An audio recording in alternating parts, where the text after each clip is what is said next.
Okay, right, we're actually live streaming. Good. Just a moment, I'm just waiting for it to do its thing. And which live streaming service do you use? Restream. Is that free or do you pay for that? No, it's free. So it should go live. Whether it should be live. I'm not particularly seeing it at the moment, but it should be live. Okay. Yeah, we're live. So We're live on good. LinkedIn. Good. So I thought what I would do is just briefly give a little intro about SOAP and then turn it over to you. And Yep. then, we try to make these pretty interactive. Um, so you can, do your thing. And is Myrna going to join us too? Yeah, Myrna's going to be the MC. Oh, good. Okay. So And she's then why doesn't she be the MC? And then if someone wants to put a question up in the chat or something, then I'll monitor that and yeah. maybe send that to you or just break in and say, we have a question, that kind of thing. Yeah, so what I'm going to do is I'm going to make you a co-host so that But you can let people in. yeah, why don't you do that? There we are. And I'll also make Myrna as well a co-host.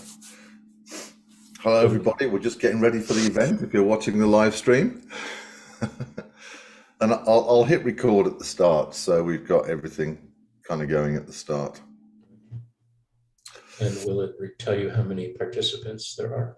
Yeah. It'll all come up in Zoom. There's nothing for you to do other than let people in. That's it.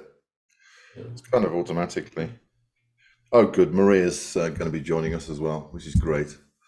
Is Maria? Is Maria? Maria is our head of education. Oh, good. So, let me just make Maria a co-host as well.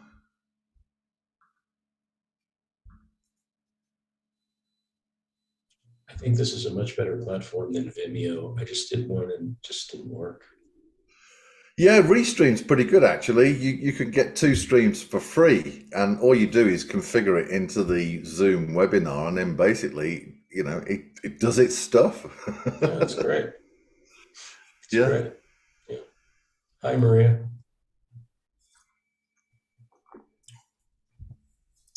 Maria, good morning. Good morning, Matthew. And hello, Alan. It's Hi, very lovely Maria. to see you both. Yeah, nice to see you too. Are you in the UK or someplace else just with No, the UK accent? I'm in Ecuador. I have an Where? African accent, actually. Oh, shows you how much I know. Where are you?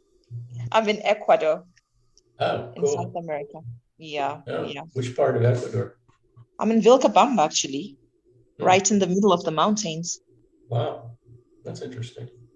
Yeah, yeah. Viltabamba. I'll And make where you are a you? co-host. Where Go are you ahead. from originally? I'm from South Africa. Ah, South Africa. yep. Great. Yeah, I'm looking forward to a great conversation today. And so what you have prepared for us today, Matthew? Yeah, it'll be similar to what I did last week with a couple of other slides I've added in as well. Interesting. That should be interesting. Yeah. Hold on a second. There we are. So we're waiting for Myrna to join us. Yeah, I wrote a piece that conceptualized this, that I call rights, rules, and regs. So the way I see this is that there's like 3 basic parties. One are the vendors, so they need regs. Then there are the doctors and health professionals, and they need rules. And the patients need rights. So the question is, when it comes to actually digital health in general, data, cyber security, data rights, et cetera, artificial intelligence, what should those look like? Yeah, I think that Cotty would have covered all that in her data ethics and privacy. And because she's not going to be here today, I suggest that we open that up. It should feed into what I'm presenting today, which is basically about AI being a patient. and so we should explore that because you know, at the end of the day, I think there's an opportunity for the Hippocratic Oath to set the standards for the ethical qualities of artificial intelligence and set the standard to the suppliers. They're delivering based on your worldview and your basically ethical kind of qualities for artificial intelligence, for patient well-being, and you're not beholden to their approach, which may not be the same as the Hippocratic Oath in some cases. Yeah. Well, we constantly run into this problem of reconciling. I mean, in entrepreneurship and healthcare, we're always dealing with this issue of how do you reconcile the purpose and ethics of business with the purpose and ethics of medicine? Yeah, these are good questions to ask. And it all comes down to well-being, really. Well-being of the services, well-being of the patient, well-being of the financial remuneration, well-being of the results. You know, I think that's my focus. Be nice, but that's not what the shareholders want. Well, things might have to change. Things have changed, and now you see the pushback against ESG. Good. So it's not an easy situation. I mean, no. Yeah. Well, that's why we're talking. That's why we're talking about it. Yeah. Exactly. I think the ESGs themselves. I think ethical ESGs. We talk about this, and I was speaking to a buddy of mine in Australia that's got an OBE in life sciences, and we talk about ESG and governance and civil society a lot, and I think the world's trying to create a better standard and a better quality of the supply chain based on, you know, some of the new values we need going forward. But I think that we need to be careful not to ethic wash and to be authentic. And I think that's really important. And we see ethic wash all the time in artificial intelligence.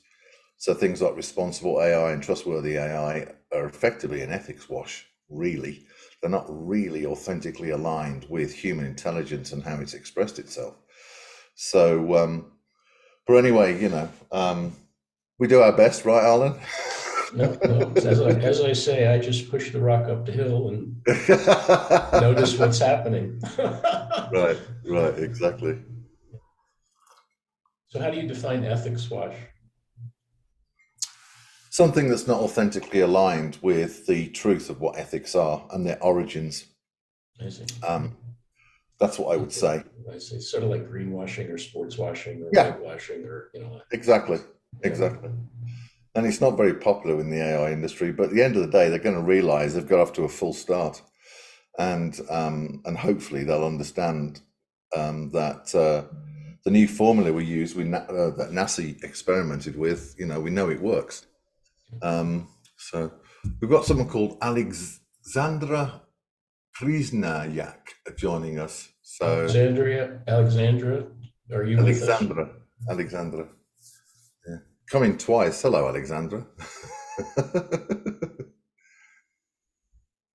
Oh, Cotty's here. She's not very well. I'm surprised she's turned up.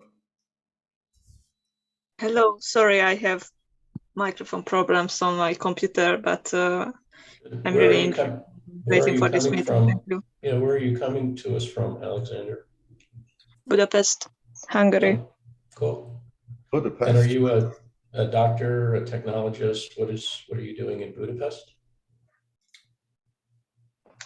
I'm doing PhD and I'm focusing on the banking sector as a consultant, so I'm doing it parallel, and I'm writing an essay and a PhD dissertation about the banking sector, front, middle, back office implementation of AI, machine learning and related technologies, and I'm really curious about this AI harmonization in the European Union, so I started to examine the ethical issues of this huge area.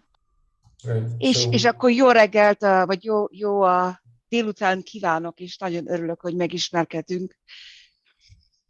Én is nagyon jó magyarul beszélőt is hallani, köszönöm szépen. Bárfai Kati vagyok. Whatever that meant. Yeah. I'm one of the speakers. Hi, Kevin. Cotty, you're not very well. You can take a break. It's great you're here, but my goodness, if you're not well. Yeah, I'm one of the speakers. So are you going to be able to join us? It sounds, are you okay? I went to bed last night. I have a little bit of a fever, but I will speak and then I will go to bed. I see. Well, you don't have to, but we certainly appreciate your input. So thanks for doing it. No problem. And where are you coming to us from?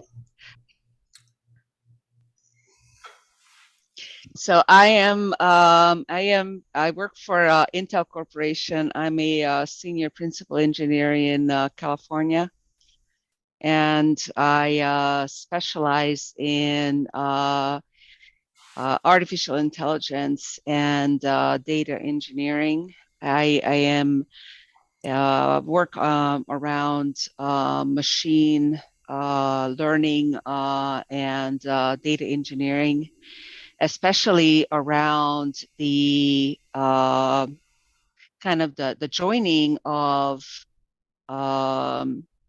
elements of how would I say this? Technologies that age out. So I'm going to be talking around functions and technologies that provide data that provide false data. So when you think about functions that age out and provide false data, and therefore provide components that are no longer accurate. I see. And what that means, I do a lot of work on functional safety. So essentially, how do you sunset data? Yeah, how do you sunset data? But the problem is that most of the time we don't sunset data accurately. And we don't realize that data needs to be sunset. And AI does not realize that data needs to be sunset in situ. I don't realize it either. Cotty is one of the geniuses of our time.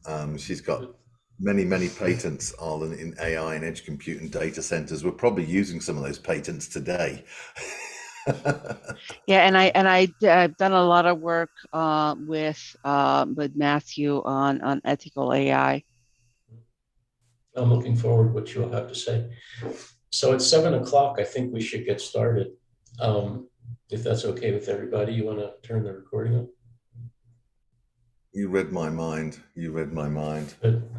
Hi, I'm Dr. Arlen Myers. I'm President and CEO of the Society of Physician Entrepreneurs. And thanks for this. Thanks for joining us for what I'm sure is going to be a pretty top of mind and interesting topic about the ethics of artificial intelligence.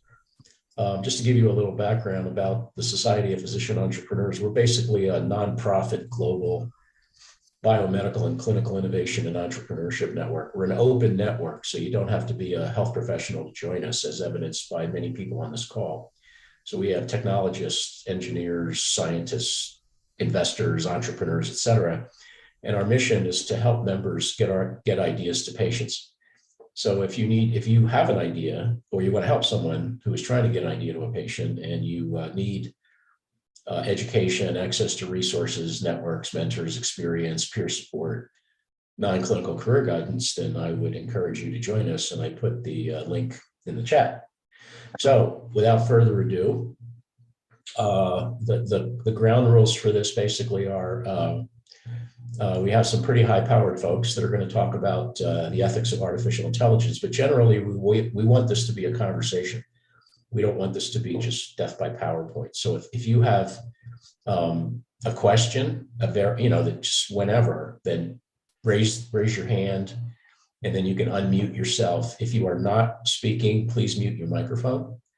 And without further ado, I'll turn it over to Matthew.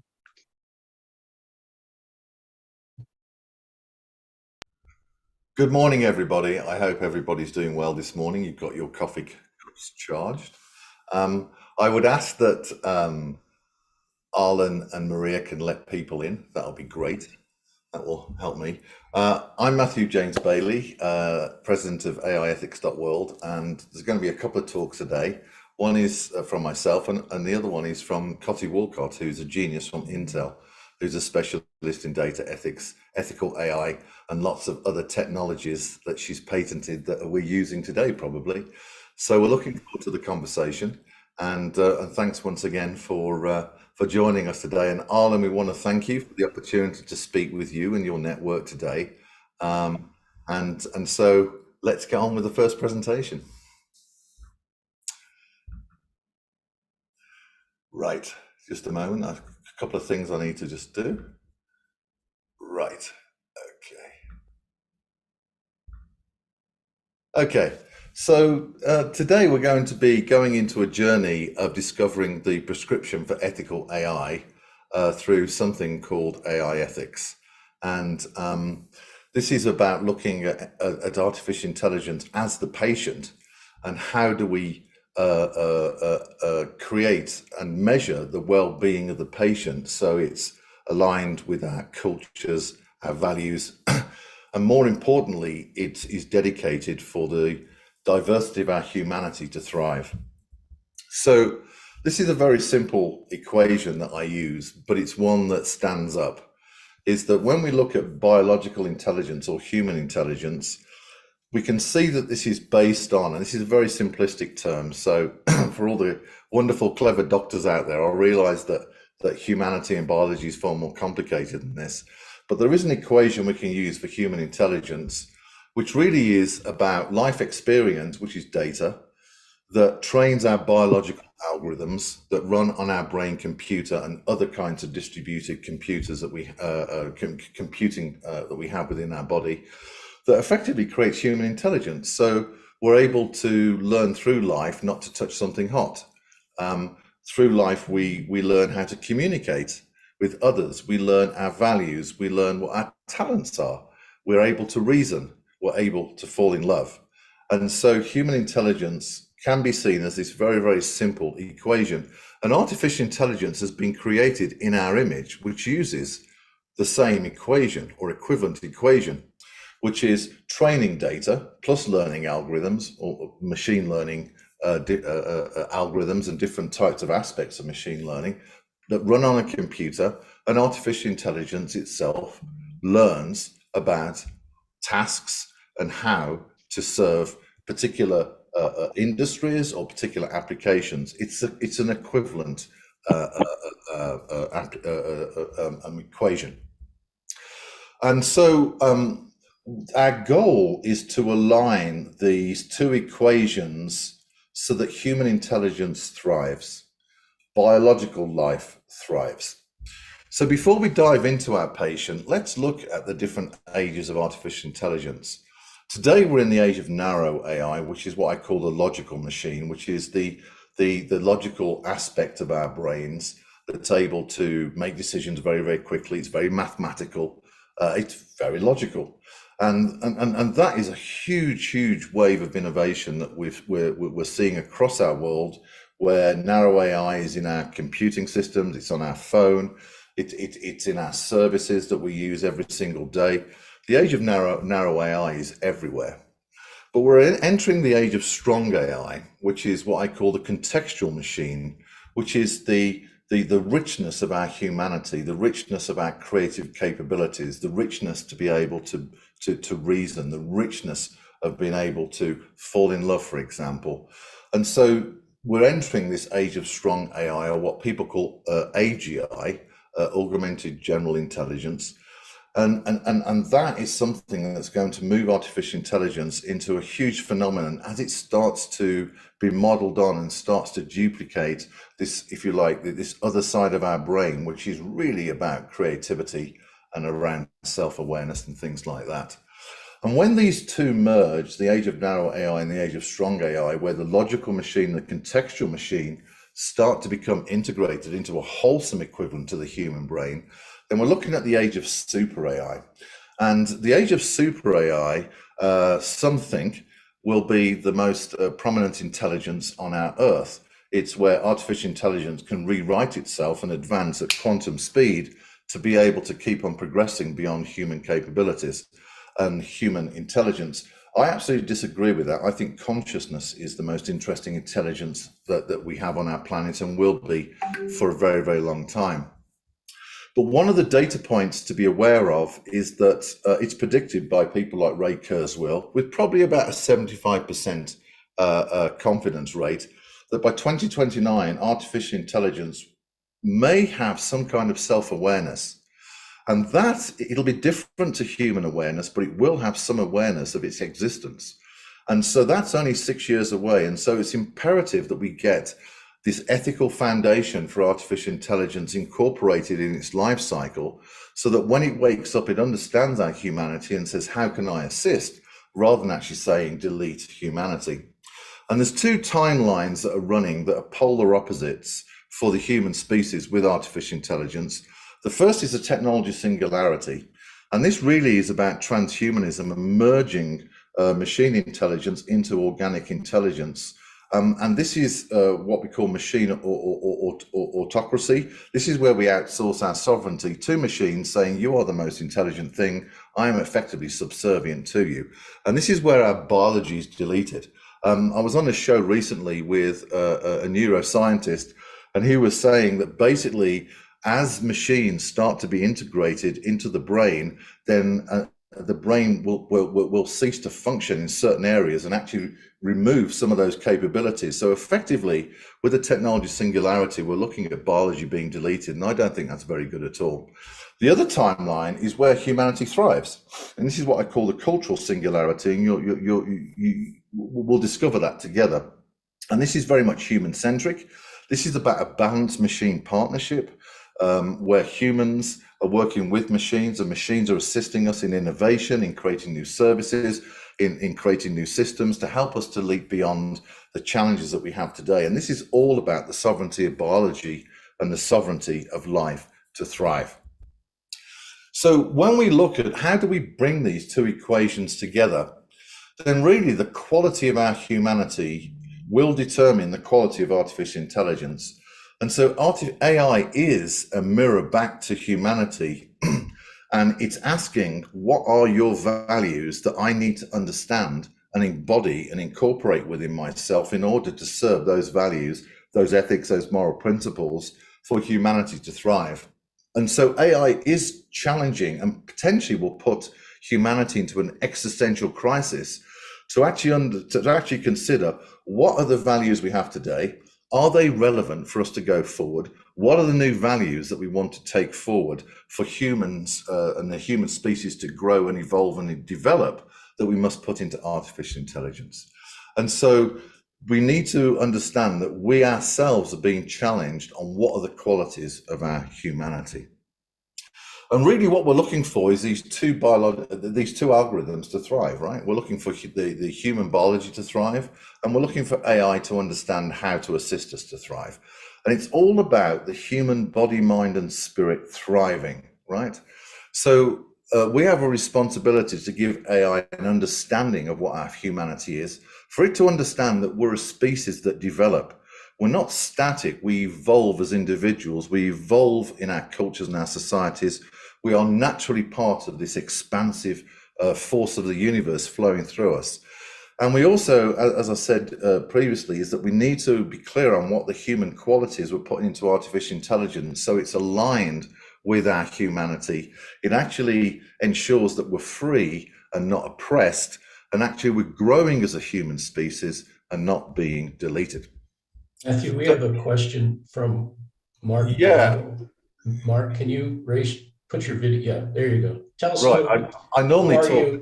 Who are you and what's your question? My name is Mark Umbali. I have experience bringing medical technologies to the market, but I'm really curious about the question that was brought, or the statement that was made about brain function potentially being replaced by AI.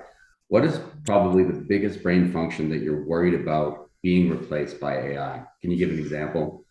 I'm worried about, so we have a lady on our board, Barbara, who reprograms neural nets for Olympians, and they become gold medalists. And we've had a lot of conversations with experts in the brain, and the current understanding is that First of all, we don't understand the brain, really. We don't understand consciousness, really. We don't understand quantum mechanics at all, to Roger Penrose's point of view. So I think I have a couple of concerns, Mark. I think the first concern is we don't even know what we're messing with. I think the second thing is that, for example, if you put a GPS into the brain, right, then certain aspects of the brain will be affected by that and actually will stop functioning because it's being replaced by something else, and therefore we're losing some of those pathways. And I think the biggest concern, Mark, and I'm very much looking forward to hearing what you think, is what damage will we do to the individual as we start to interfere with something we don't really understand? What kind of conditions will happen to the individual through the invasion of the brain? So those are some of my thoughts, Mark. I just think we need to be careful. Anthony Chang, do you want to comment about this? You want to make a comment? Hey, good morning, everyone. Introduce yourself, Anthony. Sure. I'm a practicing pediatric cardiologist with a background in data science and AI. And I'm really fascinated by this topic. So thanks for raising this, because just from our children spending more time in front of a screen, we're already seeing changes in the brain structures, I think, particularly the hippocampus. So I can see this happening.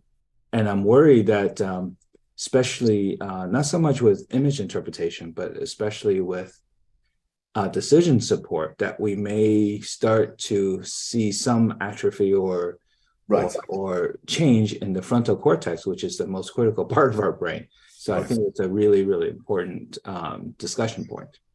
Yeah, and I think, Anthony, that's beautiful. And the concern I have, Anthony and Mark, is that we're looking at the brain from a mechanical computing point of view, and it's far more complicated than that. It's a beautiful part of creation. And so I think we need to pause, to Stephen Hawking's point of view, and say, guys, let's understand this a little bit more before we kind of jump ahead. And I think, Anthony, is that I think we could end up with, if this transhumanist movement goes to its full extreme of merging computing with our brain, then I think we could be heading into some real psychological and neurological problems. Don't get me wrong, I think things like pacemakers are great things. I think if someone needs a prosthetic robot arm, I think that's great. If we can use machines to assist people to function better as biological entities, that's great. But I think we should be really careful about this whole idea, that this mechanistic idea around the brain. What do you think, Anthony and Mark?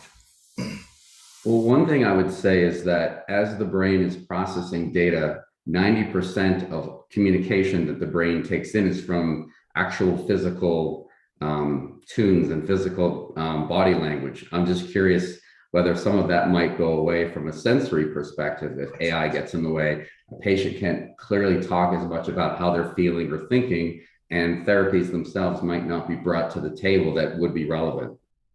I think that's beautiful. Chris Smedley, do you have a question? Thank you, Mark. Thank you, Anthony. I agree with. Chris, can you tell us who you are and where you're coming from?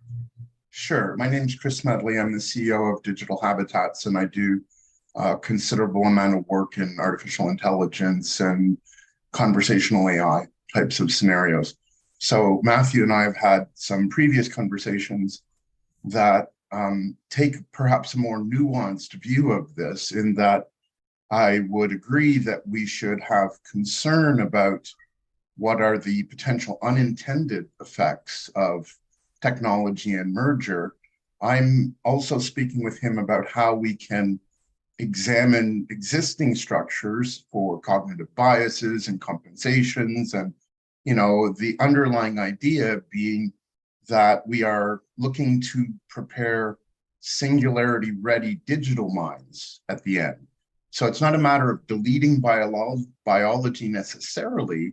It's more a matter of looking at the functionality of some of these components and say, some of them, we may find that the evolution of our minds says, let's not include those, let's prune those rather than delete those in a way that might be similar to, genetic modification. That doesn't mean that this should be done lightly or without consideration, but, I've put forth the supposition that the most ethical use of AI that we can have is to correct the existing and identifiable cognitive biases that we all share, both at personal and social levels. So this is where the ethics of AI and understanding if someone is in a distressful situation and making the wrong decision, that relying on their existing wetware and perhaps their own personal experiences and all of that is going to prove problematic for them because they actually can't get to a viable solution for the situation they're in. And I'm proposing that the digital mind is supposed to have positive AI solutions available to literally replace the function at the very lowest level, the question and answer level, the thought level, if you will, and to be able to allow AI to intermediate at that level and give suggestions. So it's a much more nuanced conversation. Thanks for your comments. I think, Matthew, we should move on to the next. I mean, we could talk about this the whole seminar, so let's move on. Yeah, just quickly, a few comments there.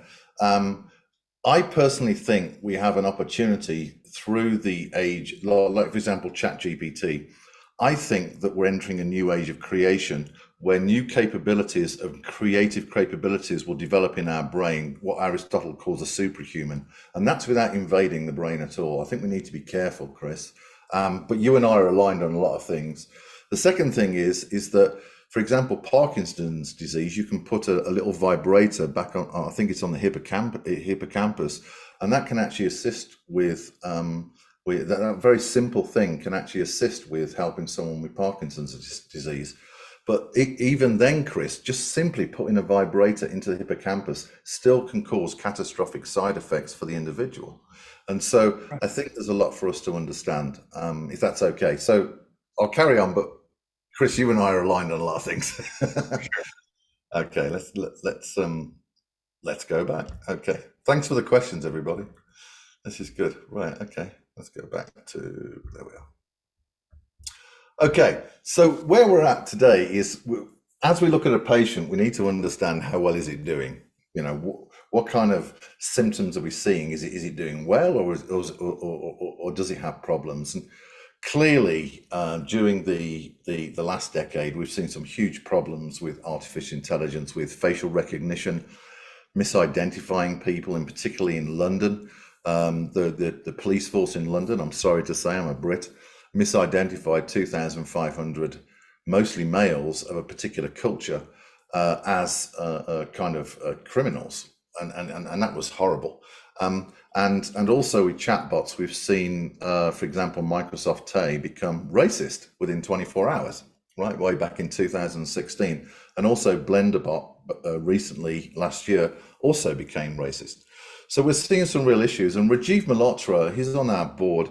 He wrote a great book around artificial intelligence and the 5 battlegrounds. And this plays into what someone said earlier, is that we're seeing some terrible side effects of social media around dopamine addiction, around literally just what someone said is rewriting our brain into this kind of addiction with our phones and with social media. And this is unhealthy, certainly for individuals, but as humanity as a whole. And so we are starting to see some terrible side effects from the digital world and how it's rewriting biology in probably the wrong way, because we're heading into this kind of dopamine type of addiction. And that's not good, right? So we need to do something about it. The European Union, whether you love them or not, they're doing some great stuff in artificial intelligence, and they are pushing big technology, big tech companies to open up the algorithms. They want to understand what's going on inside these algorithms and trying to understand, to Chris's point, what's the bias, and understand whether the algorithms are holistic or not. But there are some funny instances. We shouldn't, life is meant to be fun as well. And there are some funny instances where AI has done some crazy stuff. And there's a great YouTube video where police pulled over a driverless taxi. They didn't know at the time because it was joyriding, and the taxi basically didn't stop. It drove off and then pulled over somewhere else down the street, and the police were really kind of surprised by all this. So really, the point is this: without ethics, there really cannot be an AI revolution, and we're going to understand the origins of ethics as we understand how human intelligence has expressed itself during its development. So when we start to look at clues for how to align the artificial algorithms with the biological algorithms, then philosophers and spiritual traditions have basically started to give us the clues of how biology tries to understand itself in terms of its life experience, its purpose, its ambition, kind of its place within the universe. And there's all sorts of different types of philosophers. I've just put some of my favorites up here. Obviously, people like Confucius, who says that all social good is an extension of family ethics. I think that's really quite sensible. We're starting to get clues now of how biology basically has created ethical principles that it believes to thrive. Lao Tzu, who's a big fan, or was a big fan of inner cultivation of the individual for human potential. And really what we're looking at AI ethics is to inner cultivate the quality of artificial intelligence to align with the principles of human life. And he talks about us being one with in harmony with our environment, and we're starting to understand that now, aren't we? This ancient wisdom is absolutely right. We do need to become in harmony with our environment. We've kind of forgotten that ancient wisdom. Aristotle, my favorite philosopher, and I wrote about him in my book, and how to literally encode some of these virtue ethics into the life cycle and mindset of artificial intelligence, things like ambition, friendliness, justice, liberality, magnanimity, and things like that. And these, the Greeks are the founders of effectively democracy that we have today, even though we have different flavors. And so when we start looking at how does artificial intelligence work within democracy, I think we have to revisit this ancient wisdom and start to understand some of the clues it's giving us on how biology wants to work within a democratic system. And then, of course, probably the oldest teachings and records that we have that we know of today are the Vedas, right? About over 3,000 years ago. And this is Buddhism and Hinduism came from the Vedas, right? And their view is around the belief in the soul, and that the world is one family. And so there's clues we can get from how human biology has understood itself and what some of the principles are within its existence within the world. So really, culture and ethics are the clues and the kind of ingredients for us to align artificial intelligence with human intelligence. Culture, every one of us has a culture. We develop a personal worldview. Those are our ethics, our moral principles, our values, our beliefs. What is our point of existence, and what's our purpose within that existence? How do we want to thrive? And when an individual culture aligns with other individual cultures, then civilizations emerge. And today we have about 3,800 cultures that we know about in our world, and we have 195 nations. And this is how human intelligence, or biological life in the human form, has expressed itself. And so these are the clues for us to be able to understand what to put into the equations for artificial intelligence to align with how biological equations have expressed themselves. So when we talk about ethical AI, what we're really talking about is cultural AI. And each one of these cultures, whether it's in Western civilization or Eastern civilization or wherever, whilst there may be overlaps in terms of things like trust or courage, the way that that particular ethical moral principle expresses itself has a depth. It's not a Boolean alignment. Just because one culture has trust, another culture has trust, that doesn't mean they're actually aligned. They have a depth of how they express culture and trust and things like that. And this is one of the problems in artificial intelligence. They're tackling it culture as a Boolean algorithm rather than understand it's a whole depth to it. So there's two things that we can actually understand on how human intelligence expressed itself in culture and civilizations. There are a set of founding documents for each nation, right? So you've got the US here, we the people, and these are founding documents for that particular constitution. So the first thing we can get here as a clue for artificial intelligence is that artificial intelligence needs the constitution, what I call an AI constitution. And this is basically taking the founding documents for a civilization and then basically integrating that into an AI constitution in order to mandate how artificial intelligence should align with the worldview of that particular nation or society or culture. And so it's based on its founding principles of the existence and purpose of that particular civilization through a series of ethics and moral principles. And this is how we align machines with humans. But the second thing we need is basically be able to test the quality of our patient. We need to understand the degree of compliance of that patient to that particular AI constitution and worldview. And so ethical machines need to be transparent and measurable and quantifiable regarding their degree of compliance to a human worldview. And this is how we create machine order within society and move beyond machine chaos, which is what we have today. And so really, this is how we head towards this cultural singularity, where biological life has created culture, and therefore that's how we align the artificial with biology through cultures, what I term World 3.0. Matthew, what evidence do you see or progress are you noting concerning a AI patient Bill of Rights?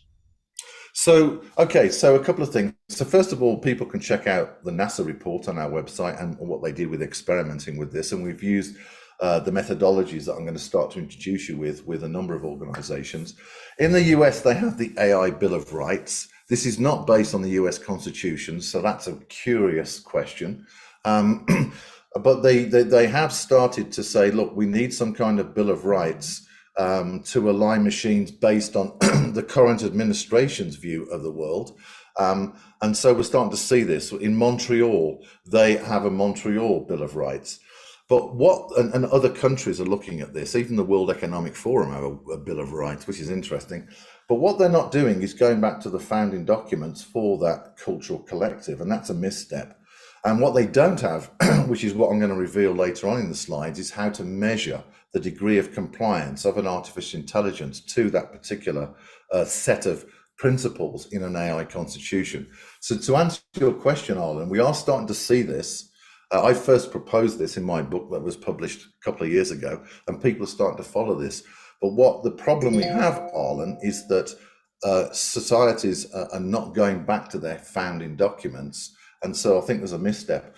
The other thing to consider, Arlen, as one last comment, is that organizations need to understand what their worldview is and what their values and purpose is in the world, so that artificial intelligence can be a trusted representative in the public domain, and we ensure that the ethical quality of artificial intelligence aligns with the organization's goals and values.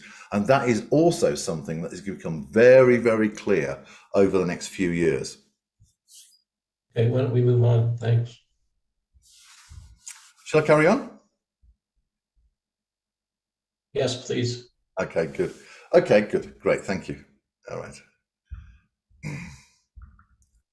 Okay.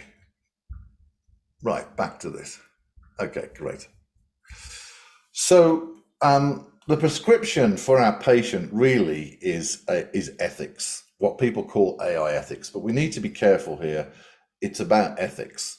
So we can look at this equation of AI ethics plus artificial intelligence equals ethical AI, fairly straightforward. But AI ethics really is the application of culture to provide an in-depth worldview of our humanity, our values, purpose, and our ambition. And these moral principles and goals are embodied into the AI life cycle.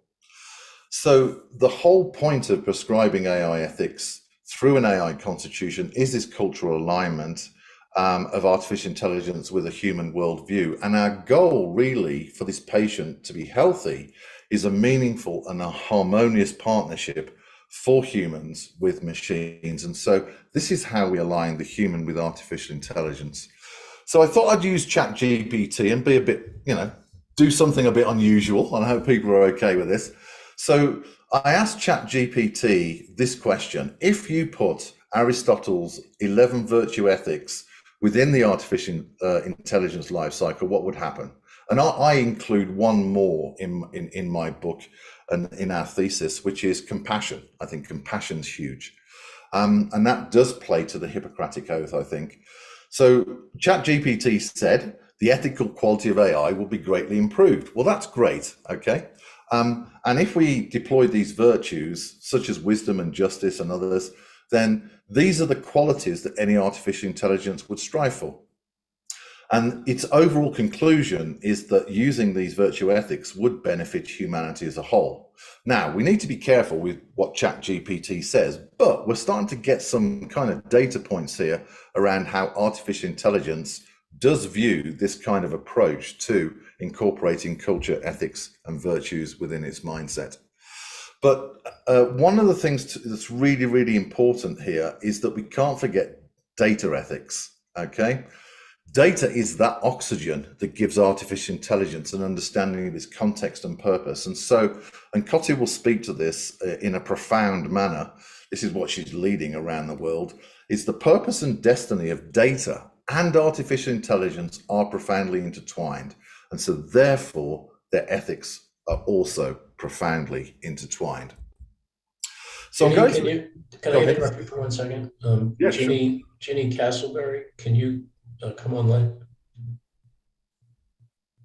You want to unmute yourself?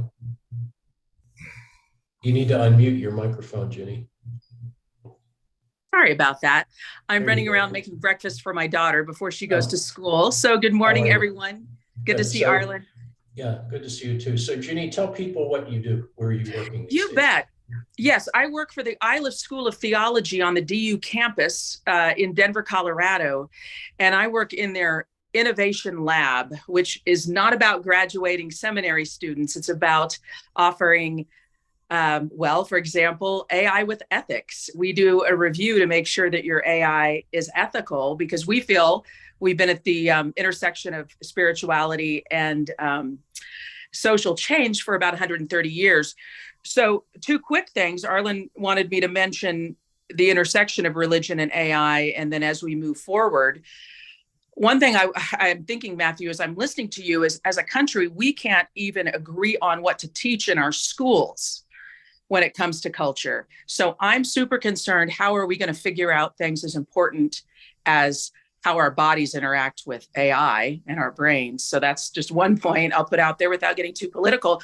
And then number 2 is, I'd love to hear people's comments on this when we talk about religion and AI. As we all know, churches are shutting down across the country. People aren't going to church anymore. But there is one sect that is growing by leaps and bounds. And does anyone know what it is if they want to put it in the chat real quick? What one group is growing by leaps and bounds right now in the US? Or shout it out if you know. I'd say Buddhism. It's Pentecostal. And the reason is people, it's not Buddhism, folks. Pentecostal, because they are all about connecting to what they call the Holy Spirit and this idea of feeling spirit. They want a very personal, I'm going to even say biological connection to the divine. And that is the #1 growing area. So if that doesn't get the discussion going at some point, those 2 things, how do we come together as a nation? Now I'm being very USA centric when I say that. But, and then what do we think about where spirituality and AI might be going? And I'll take myself off here. So thank you very much for this. And what I'm about to go public on 10 years of exploration into consciousness. And so I think we focus on consciousness. And consciousness is doesn't have an identity. Consciousness is, in some people's view, is eternal. Some people might call it the soul. And so I think that when we look at people's different worlds views and connection to consciousness, either through a view of divinity and their partnership with Creator or God, or whether it's something else, it's our consciousness that we want to thrive.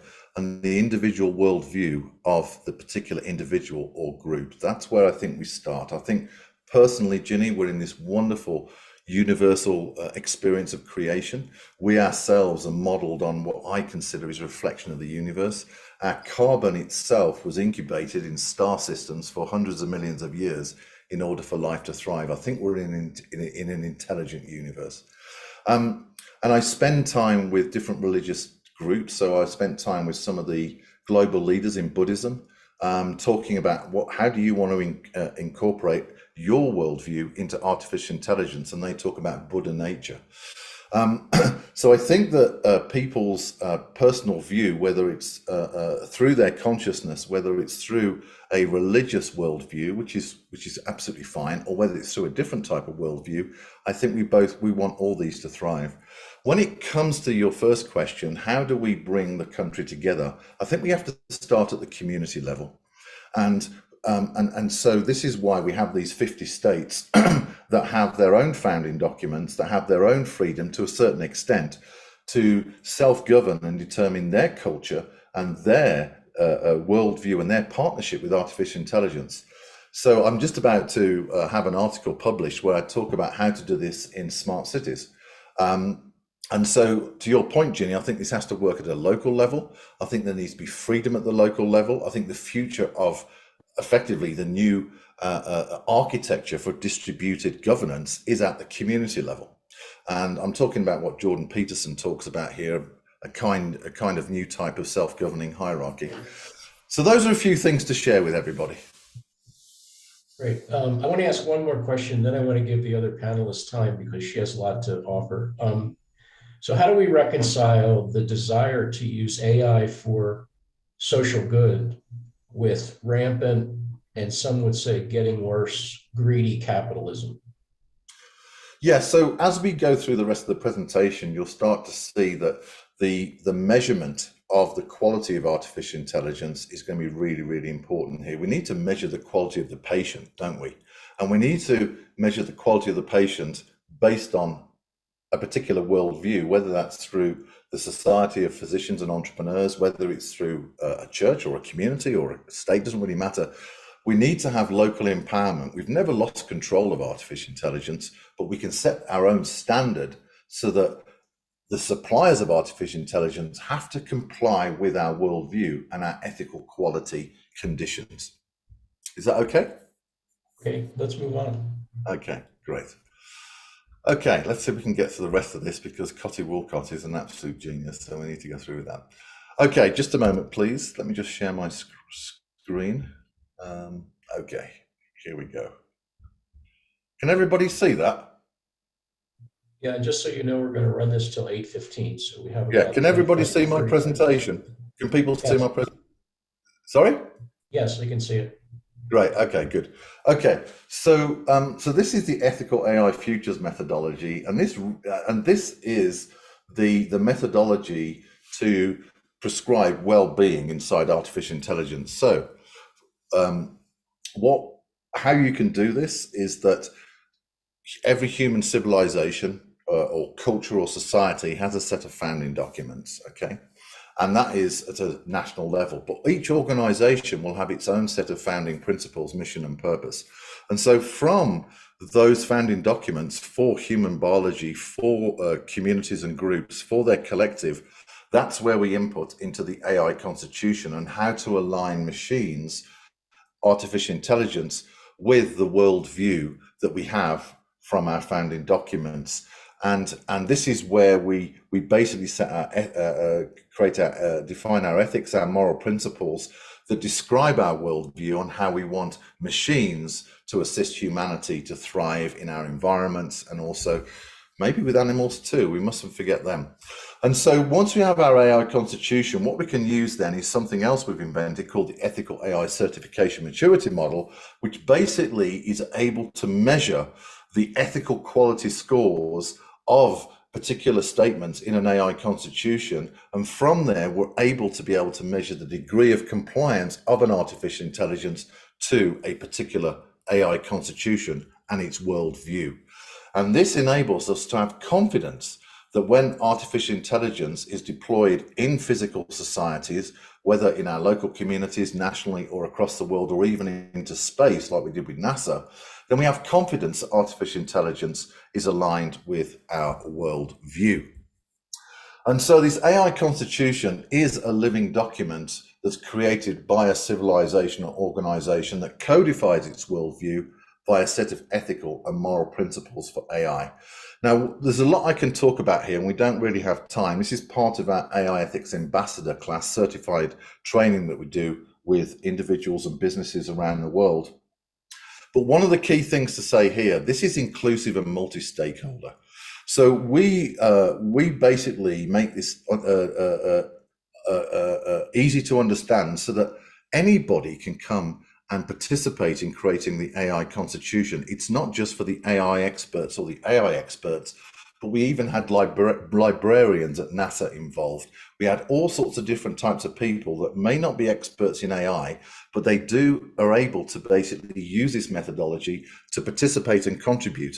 The future of artificial intelligence is in your hands. The future of artificial intelligence is in the hands of your organization and communities. And so it's important to broaden this out so that everybody, even the general public, can be involved in shaping the future of ethical artificial intelligence and what that means. So, excuse me one second, Phil Lawson, do you have a brief question? Because I really want to be able to get through some of this so Caitlin can talk. We're not far from getting to the end, but you know. Okay. Well, what's your question? Yes, I do have a quick question. Is this idea of basing, there we go, an AI ethics on these documents, the Constitution, is an intriguing idea. It certainly has some things to be explored, but I'm looking at it from, excuse me, who I am. I have a private research and development firm. We do human-centered AI as human-centered technology, and we're using contextual reasoning is kind of our focus. And just as a short background, so I did 10 years of mission work integrating churches and communities in South a long time ago. So religion is my first career, or theology was. I'm a member of the Cherokee Nation, and I look at these documents. The Constitution, African Americans did not participate. They weren't considered even human enough to participate. Native Americans were not considered human at all and were massacred at will in this country. That document, does it really reflect the values of all Americans? And if it does, why can conservatives and liberals not even agree on what that singular document means, much less try to use that as a way to embed ethics into it that left out a huge portion of this country? So what is your question? I'm just asking, how does that actually get around these, to me, seeming significant obstacles of completely different views? Right, okay, so I'll give you thanks, Phil, for the question. I spent time with the Hopi elders talking about this kind of questions. So the first is the US Constitution says all men are born free. So what we mean by that is all life, all humanity is born free. So I think that there are elements within that are useful. Now, we have to, I think, Phil, learn from the past, okay, and start to look to the future. And so one of the conversations I'm having with some of the Native American organizations and leadership is, what's your constitution for artificial intelligence? How do you incorporate some of the commandments that came from, I can't remember his name, one of the famous elders in Native American history. How do you incorporate those 10 commandments into artificial intelligence so you can set and determine your future with artificial intelligence in your freedom, right? So your culture thrives. It's important, Phil, in my mindset, that all cultures thrive and have the opportunity to thrive. We've seen probably 50% of cultures deleted over the last 100 years, and we don't want that going forward. We want all cultures to thrive. So those are some of the things I reflect back to, is that I understand what you're saying and I appreciate what you're saying. And I think the basis of all men are born free, I think that's at least something we can probably agree on, right? Male and female, right? and then looking at the, for your example, the Cherokee Nation, and looking at some of the commandments that they have and some of the principles they have, because they developed a constitution way before the US Constitution. We kind of know that, right?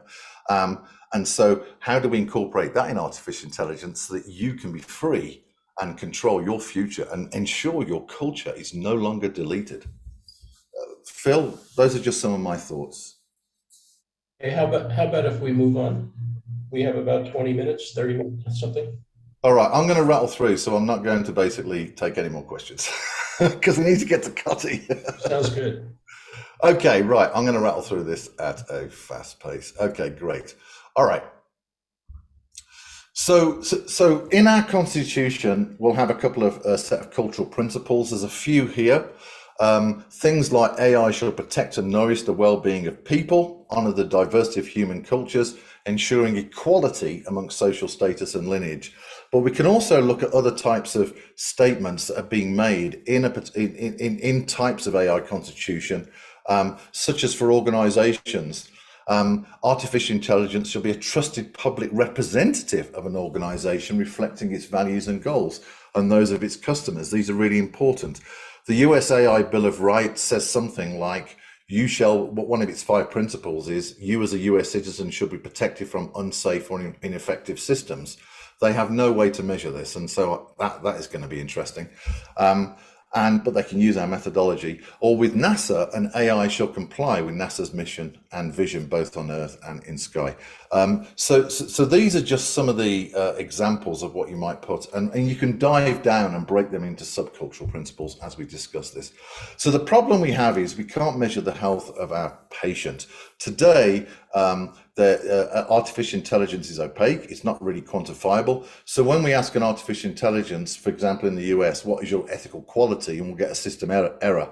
How much do you comply with the US worldview or the worldview of the Cherokee Nation? Gobbledygook.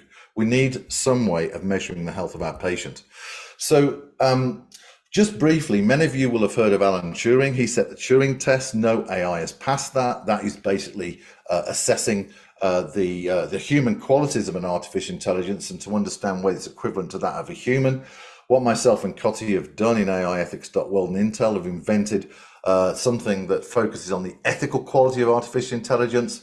And this allows us to measure, classify, and certify the different ethical qualities of an artificial intelligence in order to understand its degree of compliance to a worldview. This works, we've tested it, we use it with organizations. And it's a whole, it's unlimited. It allows you to create what I call a genome and genealogy, where you put different factors that may affect the ethical quality of artificial intelligence, such as AI ethics, digital and human factors, cultural factors, and all sorts of other types of factors. This is a model for you to choose what are the ethical qualities you want to put in artificial intelligence. And then our model allows us to measure and assess and quantify the ethical quality of those different conditions, and to give you a visual overall ethical score through an ethical AI certification medal. So what that means is we can actually now visually show to the general public and to suppliers what is the ethical quality score that we want for a particular artificial intelligence. So bronze is 25% ethical and platinum is 100% ethical. And one of the things that we discovered is that all the different ethical qualities in artificial intelligence will probably have different ethical quality scores. And that's actually really good for the innovators because it allows them to see where they're not doing well, areas that they hadn't thought of, which is what we found with NASA, in order to ameliorate the ethical quality of artificial intelligence to their worldview. I'm not going to go through this, how we do this, but this is about how you seek truth, and we've got some secret sauce on how to scientifically measure the ethical quality of artificial intelligence. So as we start to use ethical quality, our ethical quality methodologies, as we start to use our measurement processes, then we're able to actually change the methodology and the measurability, and can actually now look at the quality of the patient's health. We now have a methodology to understand the health of the patient. So when we say, what is your ethical quality? We now can have a score, maybe 65%, or how much you comply with the Cherokee worldview or the US worldview, we now have a score 35%. And so now we can basically, we know how to what is the prescription for artificial intelligence in terms of culture being key. We now have a methodology to measure the quality of the patient, to understand its status and its health. And so basically, we now can start building a trusted foundation of machines and humans where the equations of life, biological life, and the equations of artificial intelligence are now aligned and we're being supported for our biological equation to thrive. And one of the key things to understand here is that we all have different worldviews, either in our communities or in our societies, our nations, or different cultures across the world. And so we'll have different types of ethical quality of artificial intelligence, different types of ethical AI that are dedicated for a particular culture of society to thrive. But as we have transparency through ethical quality scoring, then we can start to see for the first time the transparency between the different worldviews of the cultures, understand alignment, understand differences, and then we can start moving forward and collaborating as a nation. I'm going to stop there and hand back to Arlen. And do check out our company, AIEthics.World. Great. Pretty interesting conversation. Thanks very much for your perspective. So, Callie, do you want to give us your thoughts? And thanks for doing this, because I know you're a little under the weather. Sure, absolutely. Thank you very much for the opportunity to speak. I'm not going to pull up any charts. I'm just going to speak to some thoughts. So just a little background. Before you get started, could you please introduce yourself? Sure, absolutely. That's exactly what I wanted to do. Thank you very much for the opportunity, Arlen. So my name is Katalin Bartfei-Walcott. I'm with Intel Corporation. And I'm going to be, I don't have a philosophical background. I'm a researcher and an engineer. So I'm going to be providing some technical background. I come from a background of data and engineering and an AI and MLDL research. And I'm actually going to be bringing in some responsible AI principles and maybe start from that perspective, because I think that if we start from the perspective of responsible AI principles, maybe we can identify some areas that are missing. And coming from those perspectives and centering around the human AI center, we can center around the digital twin principles and identify some areas that come back to some of the areas that Matthew was talking about.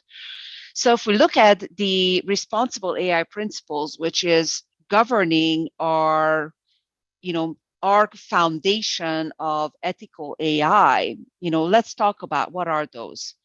So if we look at responsible AI principles, we can talk about the 6.1 principles. We have accountability, fairness and equity, the data privacy and governance principles, the social, environmental, and impact principles, safety, security, and robustness principles, transparency and explainability principles. These are the 6 principles that govern our human and AI-centered responsible AI principles. This is the way that we design responsible AI solutions. And I think we can all agree that this is the way that we design, and we try to design the proper ethical AI foundation. And at Intel, this is the foundation by which we design the proper models and the proper AI models so that we can have the proper ethical and fair AI systems. Now, when we design when we build the proper AI models, we expect that these AI systems, as long as we have and we build and we bring in the proper data models and we feed the proper data for training, we actually have the behavior and we have the proper production systems that behave in a way that we expect. So 90% of the time, the behavior is as we expect. However, not the result is not always as we expect. And we have done a lot of work to try to figure out why this is the case. And this is the area where I have done a lot of research. And this is one of the things that I would like to spend some time on today is and bring some of the learnings to you, and some of the ideas to you of what I've learned. So what I would like to introduce to you is this concept, something that I've called the sovereign twin. So I don't know if you're familiar with something called digital twin. So digital twin is a representation of a physical object. And the reason this is very important because a digital twin is data, is a physical object or a system. And I apologize, I am really not feeling well. And I'm having a really, really difficult time thinking. Cotty, step back for a second if you want to. Just step back for a second and just listen. Maybe we can have a conversation about this. And thank you for, I hope you feel better. So my questions for the group are, when the rubber meets the road in healthcare, so let's say you're serving on an AI ethics committee, or actually just an ethics committee in a hospital, which traditionally has dealt with medical care ethical issues, end of life and consent and personal rights and all that other stuff. Or, and I've had both of these experiences where you're sitting on an IRB, an institutional review board, and your responsibility is to screen the application to protect the rights of the patient. So my question is, where are we with, so do you have a scoring sheet, or what is the rubric, so to speak, for scoring responsible AI according to the 6 principles that were just mentioned? Yeah, so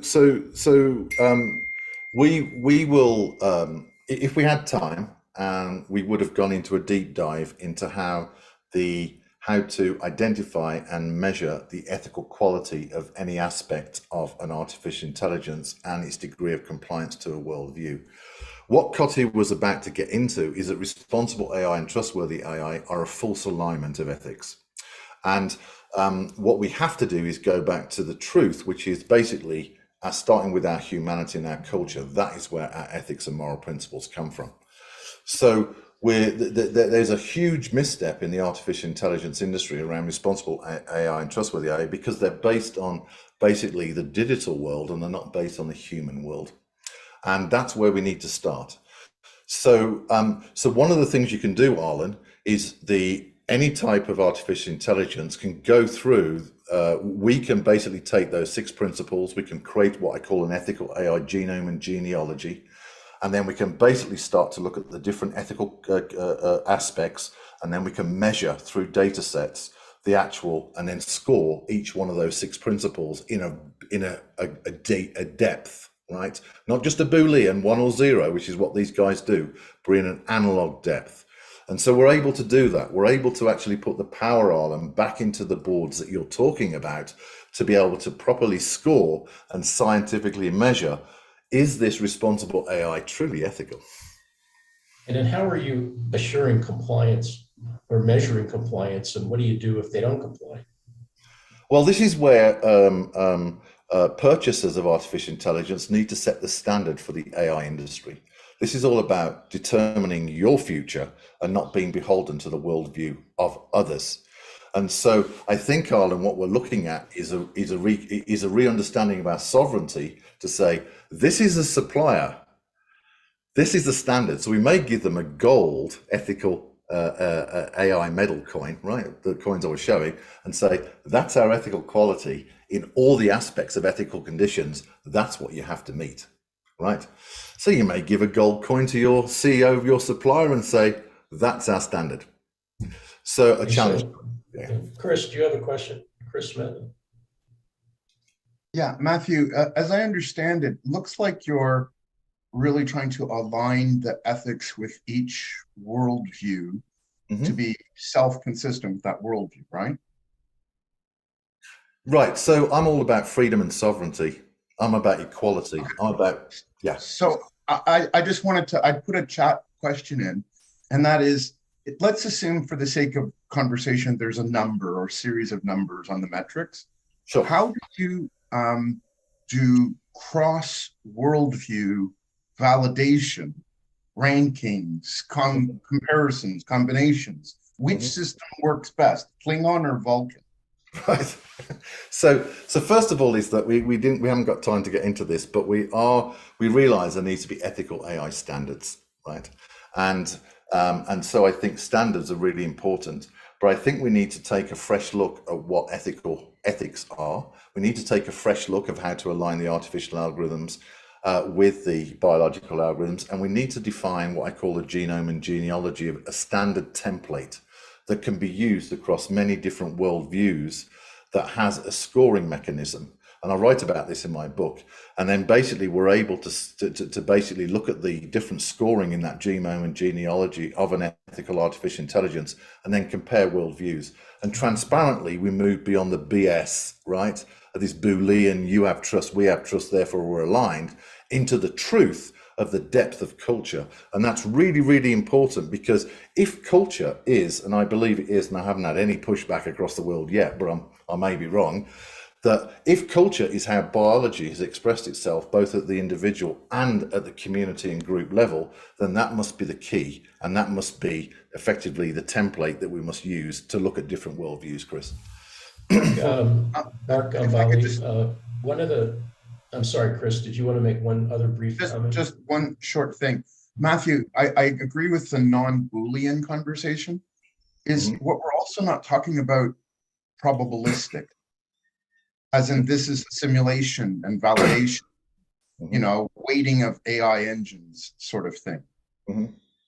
Is that the right term? Is that it's probabilistic, not binary?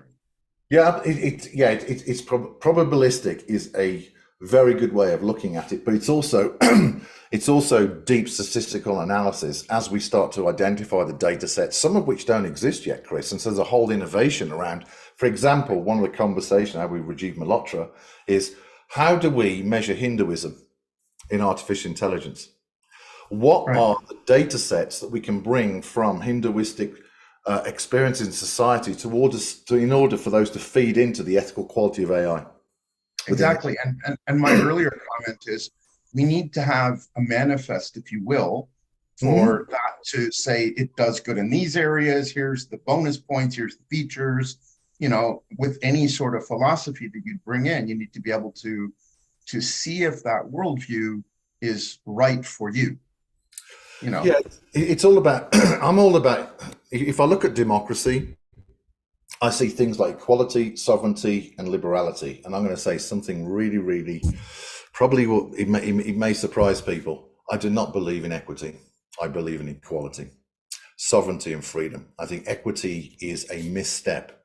And one of the things I'm worried about, Chris, is that it seems to be a dilution of the purity of democracy and freedom through something that is not democratic based. So that's just something else I put in there. We should look at those concepts too. It's funny you should mention, because I'd made a secondary comment that says, I'm paraphrasing Peterson when you spoke earlier about you want opportunity is great to thrive, but I'm not sure I want the Klingon Empire thriving, and I need a tool so that I can know, is it a threat or is it a friend?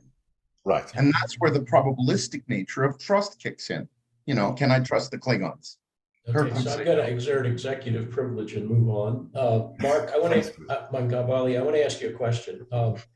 So the reality of the world is the large majority of VC investment is going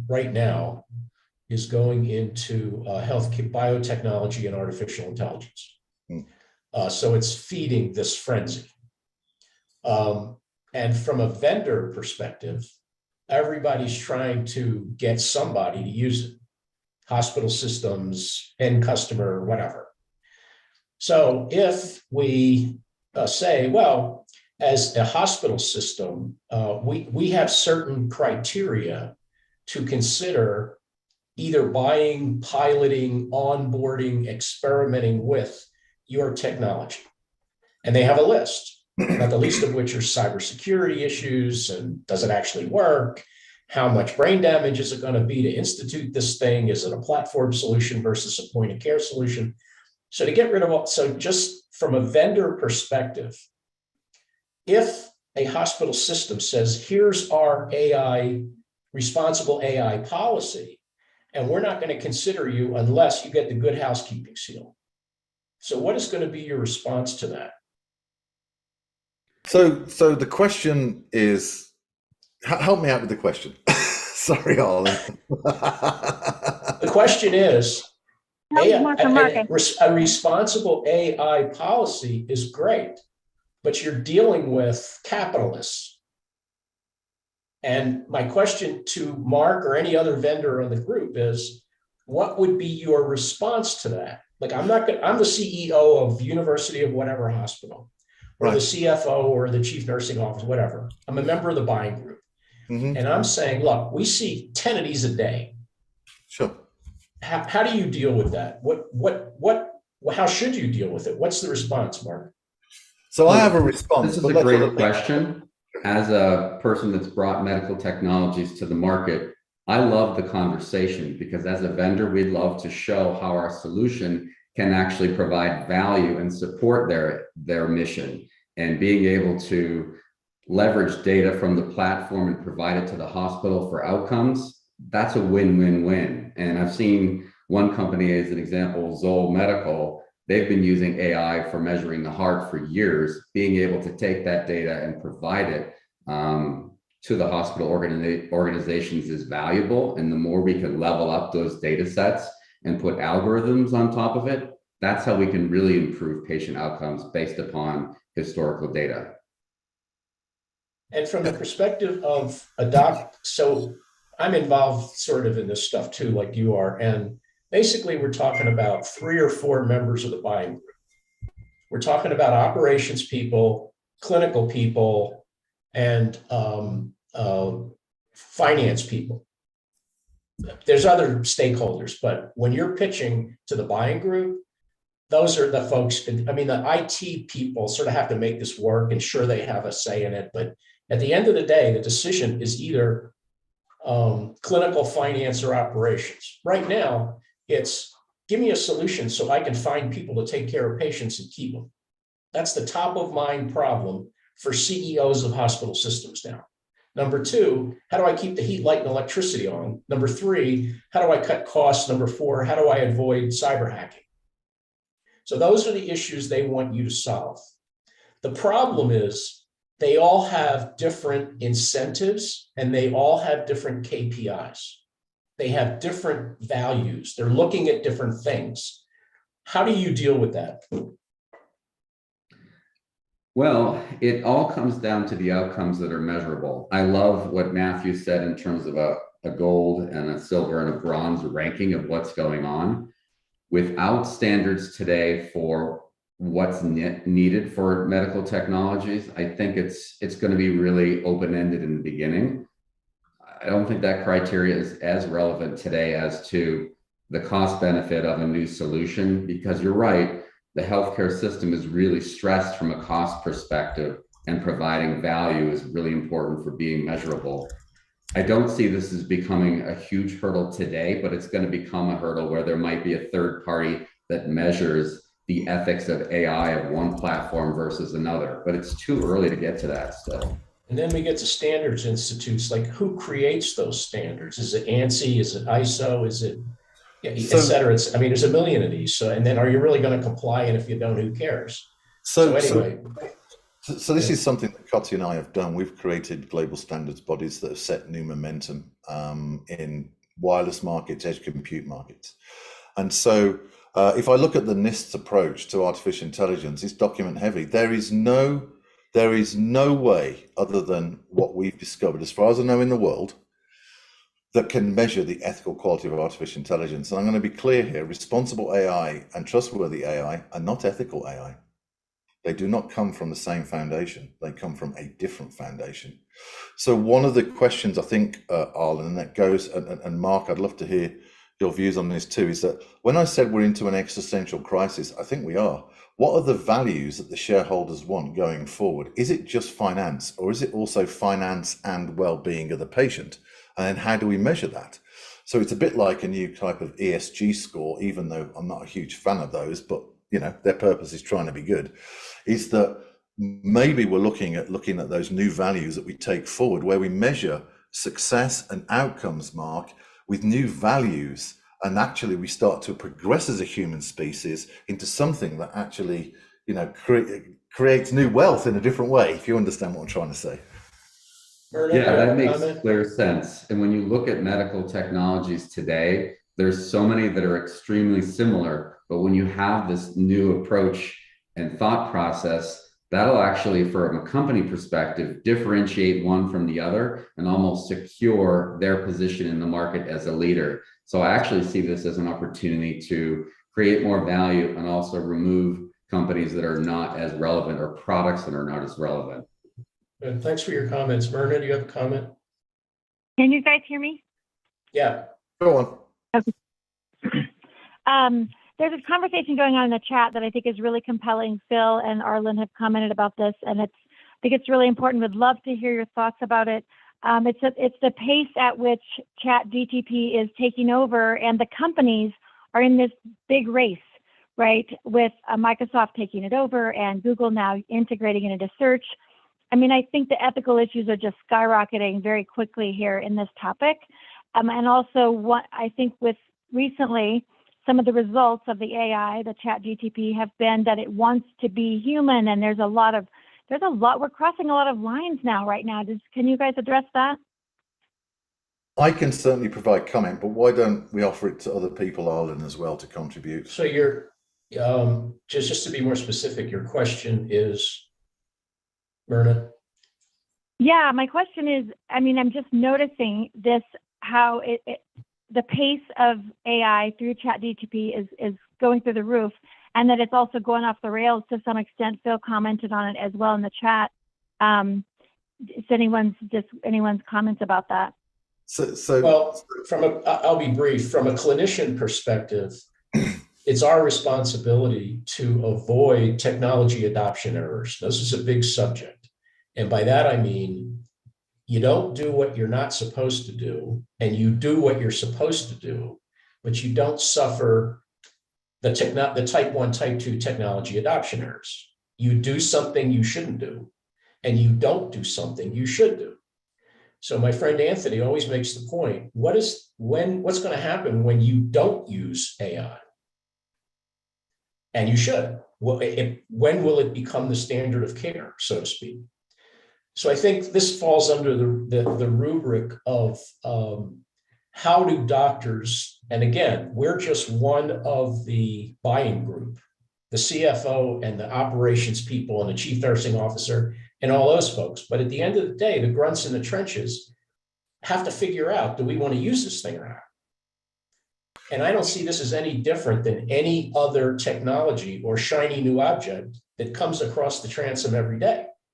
Lasers, robotics, I mean, you name it. I mean, and I'll make one final comment is that when we consider the whole topic of how do we teach this stuff to medical students and residents, that's a whole different thing, because frankly, what we are teaching them, what I'm teaching them next Friday will be obsolete by the time they graduate. So maybe I can add to what Arlen is saying, and first is to reinforce that there's a human nature issue.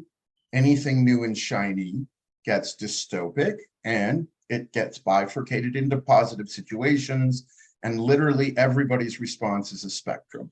And one of the things that we talk about at SU in creating exponential organizations is to implement edge cases that do not stimulate or trigger the immune response of the individual, of the society, you know, so you kind of have to stay stealthy and under the radar and contemplative, when you implement the technology and focus on the, as a future crafting conversation, you focus on how do we look at this technology to create the best messages, to generate the best income, the best outcomes, and we become demonstrative by role model to counteract that it is always going to have fear, uncertainty, and doubt with many, many people that get upset about what if and when, and they go down their respective rabbit holes, which to them are super important, and they will spend their lifetime determining, is plagiarism from an AI a thing, right? And all of these conversations.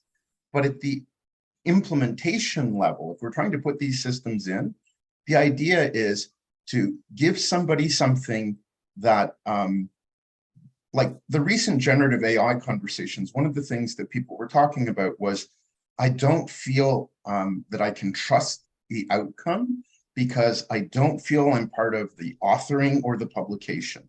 So in our conversational AI systems, we involve the individual and say, it's your body of knowledge, it's your content, you assign your human authenticity to it as a way of counteracting a lot of the fears that other people will have over what is a social problem and a trust problem, not a technology problem. And I'll stop there. So thanks, Chris. So I test ChatGPT and other large language models every day. I broke ChatGPT before Christmas, and within 2 weeks, it had literally advanced into a remarkable progression of integrity. I think it's a great tool. I think it's exposing the fragile narratives that some people have. I don't think part of human growth is go through pain. We should play with it. I work with it and test it every single day. I think that we're entering a new age of creation. This is showing how machines can assist us to automate many of the processes that we're used to doing manually. We should not believe anything it says. This is where our critical thinking comes in. But I think as a tool, our world has changed beyond something that we've never seen before. And we're going to enter this new age of creation where AI will be this digital buddy. This is just one. It's not the most powerful in the world, right? There's many others from DeepMind, and China have one that's more advanced than this.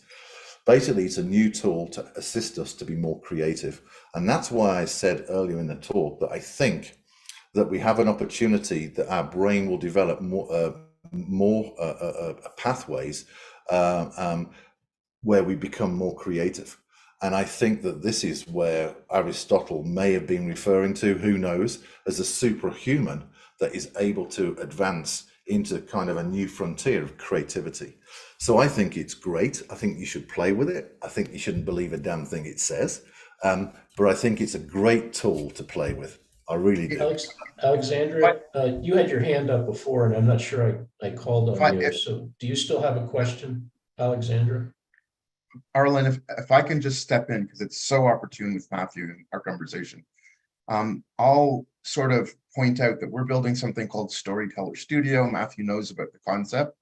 And it is literally all of this generative AI stuff that you're seeing that allows people to have conversations and create any content they want, integrating all of the tools, including ChatGPT, as a way of providing a back-end AI infrastructure, which hopefully you would apply your ethics system to ensure that the images are ethical, so on and so forth, and offering that to the public as a way of growing their minds and giving them tools and technology to just chat things up. We have a video online that comes from Westworld in the 4th season, where there's a woman who's called Christina Storyteller that literally talks and the screen shows things all going on, and she's telling a story which ends up turning into reality because she is the person that controls the simulation, right?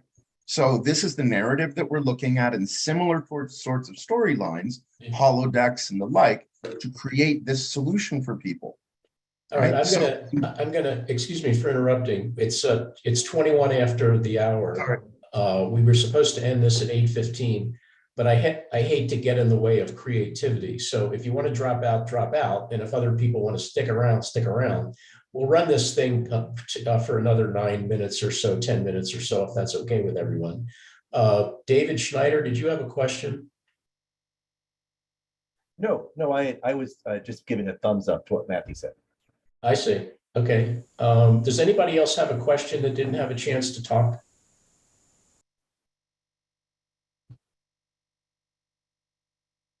Okay, well, if not, then why don't we call it a day? I really want to thank everybody for their participation and their insights. Pretty stimulating conversation. Obviously, it's just the beginning. And hopefully we'll all be able to work together. I would say, and if there's any kind of a pitch, I've been working pretty hard to get docs in the game in terms of product development. So if you're interested in, and when I say docs, I mean anybody, healthcare professionals, advanced practice profession, anybody. If you're interested in exploring ways to engage healthcare professionals to inform your thinking, whether it's product development, marketing, sales, whatever, fundraising, overcoming the barriers to dissemination at the local level, et cetera, I would encourage you to do that. So thanks a lot for everybody's comments and insights. Pretty interesting conversation, and we look forward to the next one. So have a good day. Thank you, everybody, for being here today. And we can always come back to this, maybe, Arlen. Yeah, we'll come back. Yeah, I mean, this is not obviously not the end of the story, right? Thanks. Bye. Thanks, everybody. Yeah, it's fascinating stuff. Thanks, guys. Bye. Thank you. Bye. Have a nice day.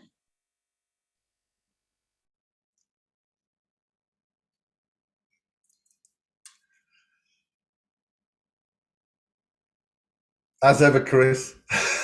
It's a good conversation. Hold on. I hope I didn't fall into what is often a trap for me. And that is to like overtalk shit. But you and I hadn't talked. And like, you know, there is this larger issue, right? Which is that because of ChatGPT, like I'll give you the perfect conversation, right? I'm watching Elon's Master Plan 3. Oh, yeah. Yeah, wonderful. So I have to write a blog on this and think of the pros and cons. And then, more importantly, I have an alternative solution that I want to propose, a different worldview. And this is something we call future crafting, right? So there's a whole pitch on my website about this, right? Anyway, long story short, before I get on this call, I've got 10 variations of a story that says, the title is Creating a New Energy Architecture